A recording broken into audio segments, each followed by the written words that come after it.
Alright guys, hey, I am back, and I'm about to play a game that Kimmy Tins got me as an early birthday present. Thank you, Kimmy Tins. It's called Bohemian Killing. New game. Adapts to the choices you make. Each lie can change the verdict for better or for worse. Ooh. Can't find that any key. There it is. Okay. Oh, hey.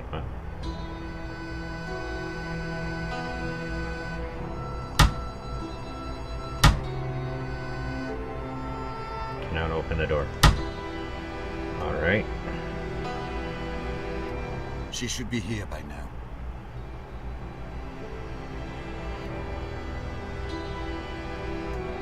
Okay, check the time. So let's get started.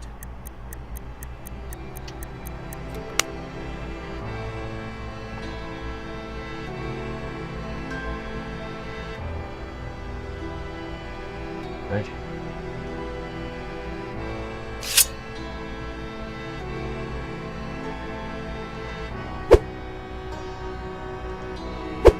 Wow, okay. There's blood.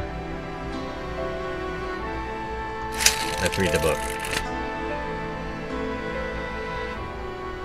Takes 15 minutes.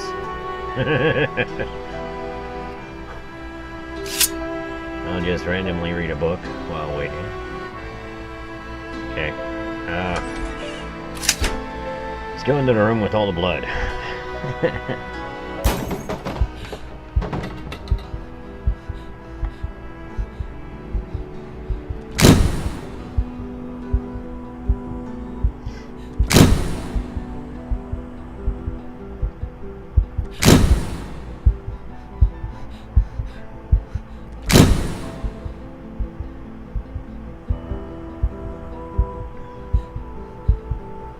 Okay, is that me?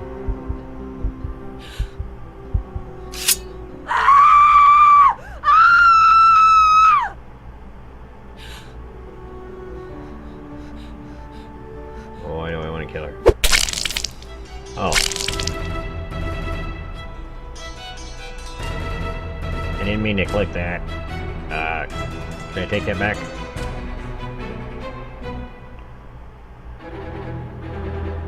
Yep. Yes, too late. Monsieur Eaton. Okay. Monsieur Eaton. Okay, I guess that's me. Skip dialogues by holding E. Okay. Monsieur Eaton, I'm talking to you. I'm sorry, Monsieur le Président. I was thinking. Do you understand the indictment? Sorry, but I have to ask the prosecutor to repeat. Monsieur Eaton, do you consider it to be a joke? You're charged with a serious crime. Please stay focused.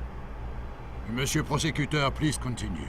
Okay. As I said, I accuse Alfred Eaton of murdering Marie Capet on the 17th of October 1894 in Paris. That day, Alfred Eaton was at the theatrical premiere of Prométhée, Vol du Feu, I'd never go to the theater. Opéra Garnier. Yeah, maybe. As it is apparent from the testimony of witnesses, the accused left at about 8:30 p.m., before the end of the banquet. Okay, so I left. Big deal. At about 9:25 p.m., he rented a room in his name at the Caucasus Hotel, I guess which is so. adjacent to the building in which he lives. It was in that room that approximately at 11:16 p.m., Marie Capet was murdered. Next, the accused returned to his house, and at about 10:05 p.m., he entered his apartment in the company of Marie Capet, or let her in. It results from the fingerprint analysis. It did not show the victim's fingerprints on the outer side of the door, only on the inner. See, I've been set up. Alfred Eaton, by means of deception or threats, led the victim to his secret workshop, which is located on the first floor of his apartment. The police report did not indicate any signs of struggle or resistance. So it's not a torture chamber. The accused probably wanted to test on Marie Capet the prototype of a torture machine of his construction. Okay, so it is a torture chamber. Which was in the room, along with medical tools and manuals of torture.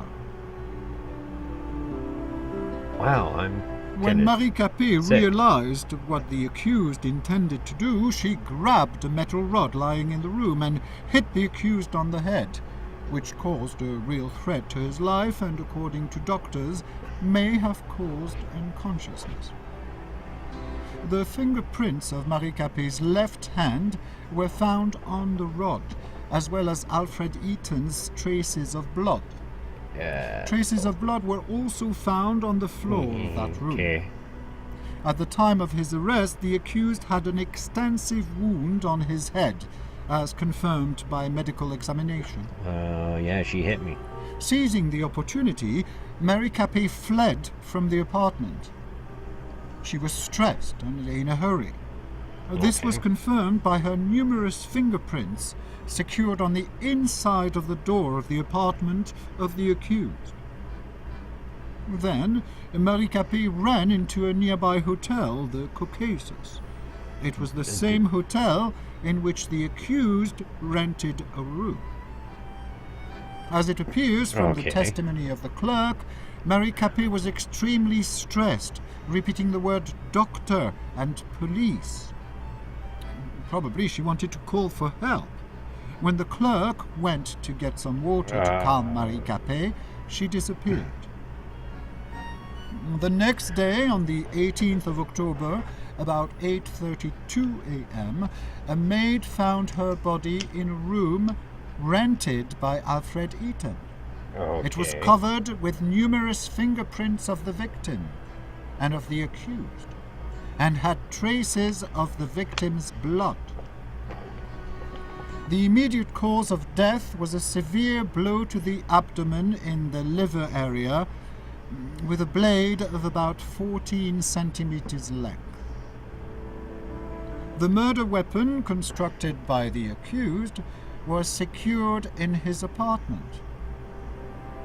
Marie Capet's unwashed blood stains were still present on it, as well as the fingerprints of the accused. The accused is also charged by the testimony of one of the neighbors who passed the accused at the front door of the building in which they both lived at about 11:30 p.m. The witness testified that the clothing of the accused was stained with blood. Unfortunately, the said clothes were not found.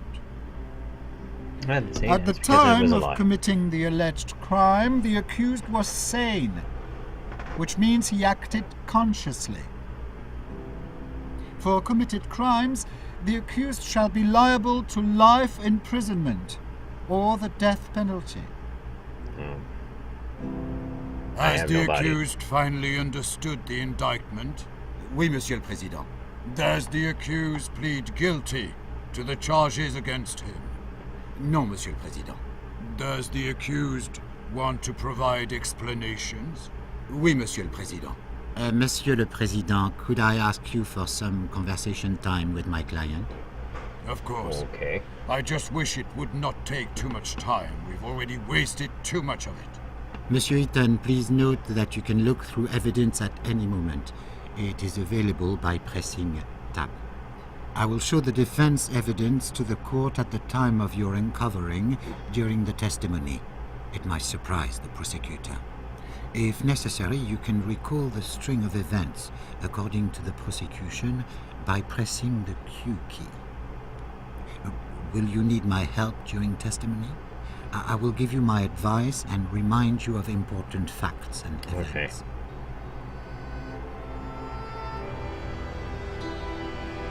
Yeah. We are ready, Monsieur le Président. Then let's get started. Okay. Monsieur Eaton, What were you doing on October 17th, 1894, from 8 to 12 p.m.? There was a theatrical premiere of Prométhée that day, which was sponsored by Le Feu, in which I am the lead designer. Starting at 7 p.m., I was at the premiere at the Opéra Garnier. Around 8:30 p.m., after the play, I found that I did not want to attend the dull banquet, and instead I preferred to work. I said goodbye to Hugo Argent, president of Le Feu, and I drove home. I got there at about 9 p.m.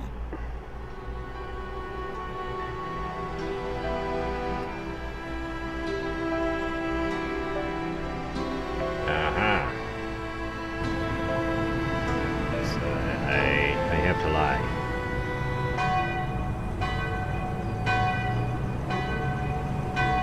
Okay.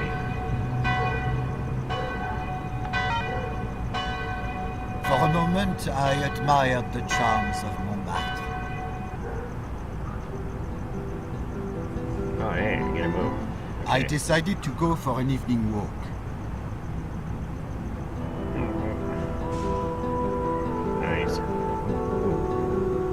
I looked at slogans inciting to the new revolution written on the walls by the rabble. Alright. Then I read cultural announcements. For a moment, I admired the charming streets of Montmartre. I do not recall that part.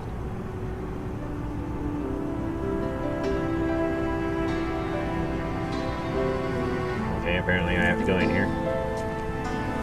I opened the gate. Opening the gate. Yes.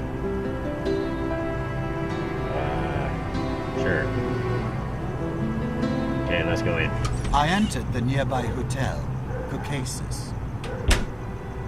I have entered the hotel.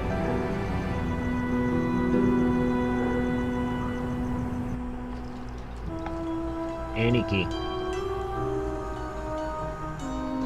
I opened the inner door. Oh, good. Oh, good. Then I looked through leaflets offering blimp tours over Paris. Ooh, what's this? Go shopping. No. Okay. I'll go shopping. You talked me into it.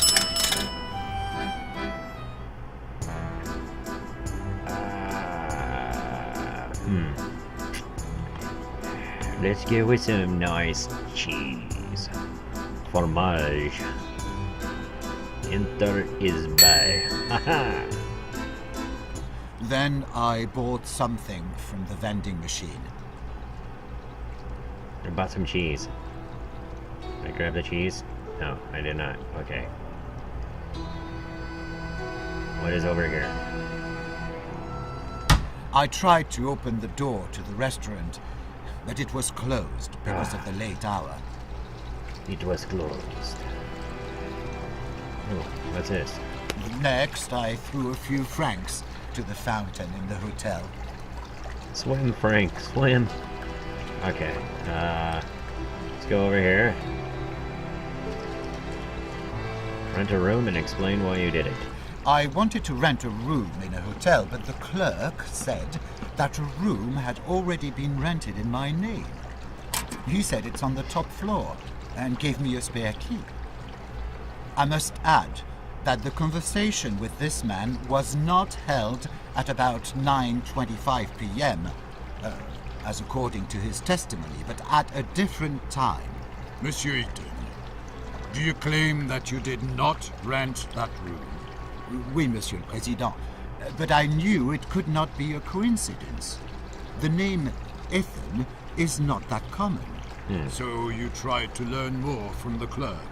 Yes, however, he hid behind his professional secrecy. I knew he wouldn't tell me a thing.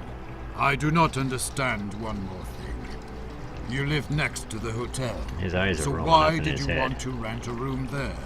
Sometimes I meet up with some girls of the Moulin Rouge, and Due to my reputation, I prefer not to do it in my apartment. Did you meet Marie Capet face to face? No, Monsieur le Président, never. I understand. Please continue.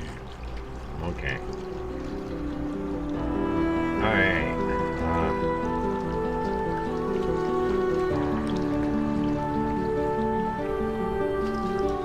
Let's go to the... I opened the elevator grate. It's on the top floor.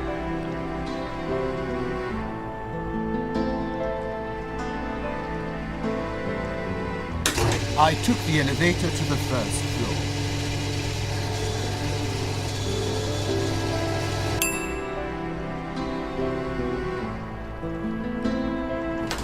I opened the elevator grate.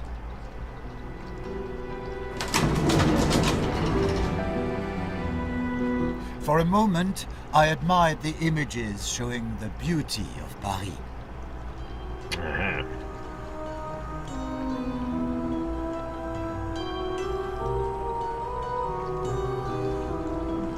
I tried to open the door to the hotel room, but it was closed.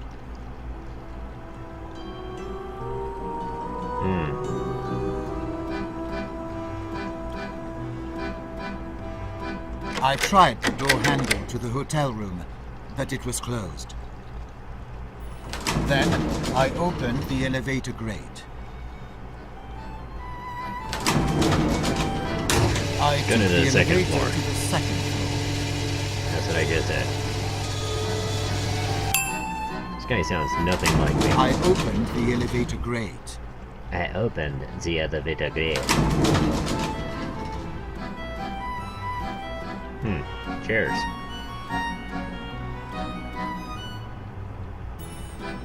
Looks like somebody failed at waxing. I examined the historic tableware. Examining historic tableware? Okay, now they're gonna know you're lying. I examined the historic tableware. I already said that. Okay, there's a newspaper.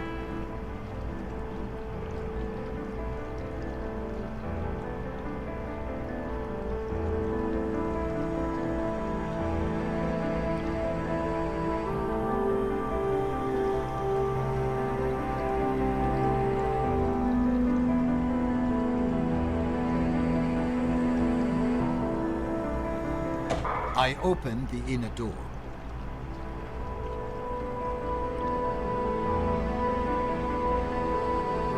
I tried the door handle to the hotel room, but it was closed.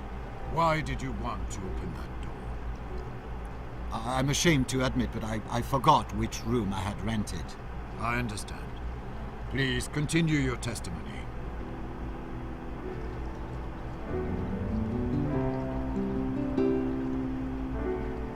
This was the one with all the blood on it. Later, I entered the room. Okay.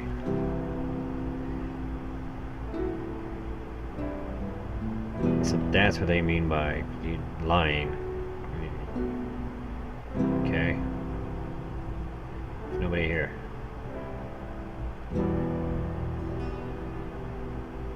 Later, I tasted some champagne from the ice bucket.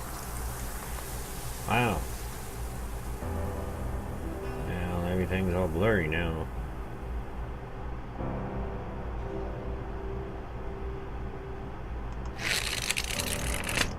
I read cultural announcements.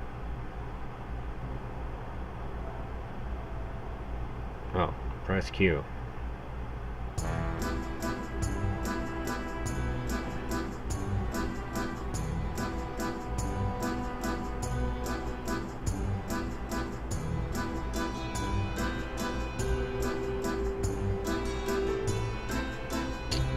Okay, let's go with 2.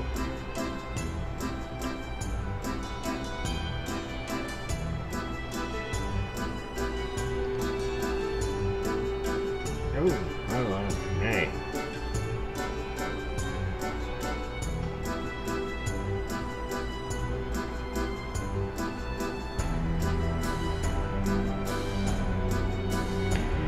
Okay.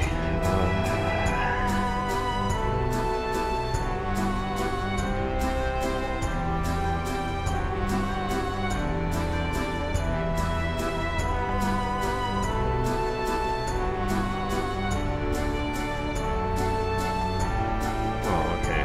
Let's use a hint.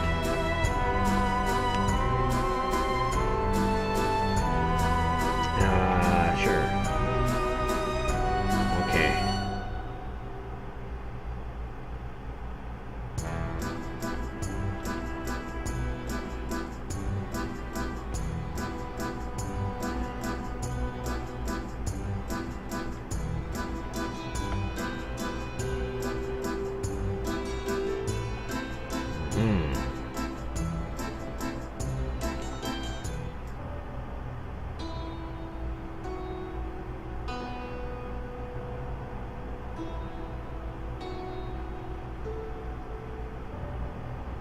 Then I looked at the paintings a la early Monet. I went out into the corridor. Okay.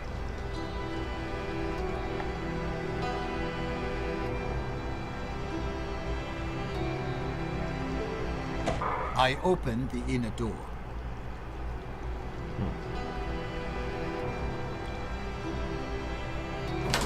I opened the elevator grate.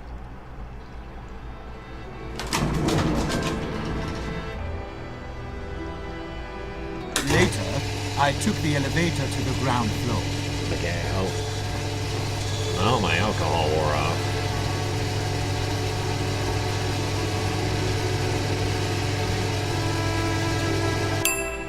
Ding.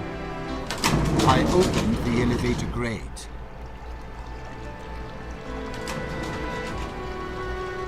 I wanted to check the guest book, but I couldn't do that with the clerk nearby.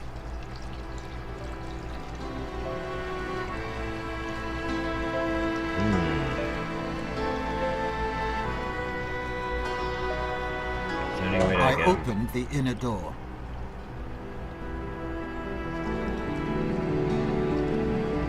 I wanted to learn something about that hotel room, allegedly rented by me. I dialed the front desk and asked a staff member to check something in the backyard.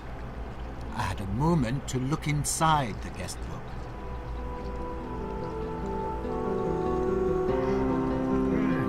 Run, come on. Through the door. Oh, wow. Okay. I checked the guest book. There was my surname, and a signature which I recognized immediately. It was the signature of my father. It was a signature of my father. Monsieur le Président, the evidence mentioned by my client has already been presented by the prosecutor. But I must add that we commissioned the handwriting expert. This is the proof marked with number 1. It states that the signature appearing in the hotel guest book really belongs to Antoine Eaton, father of the accused.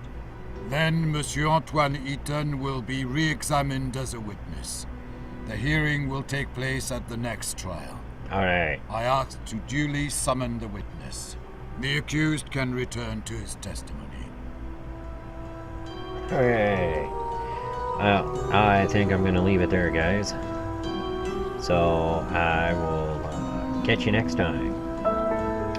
Let's see if I can avoid the guillotine.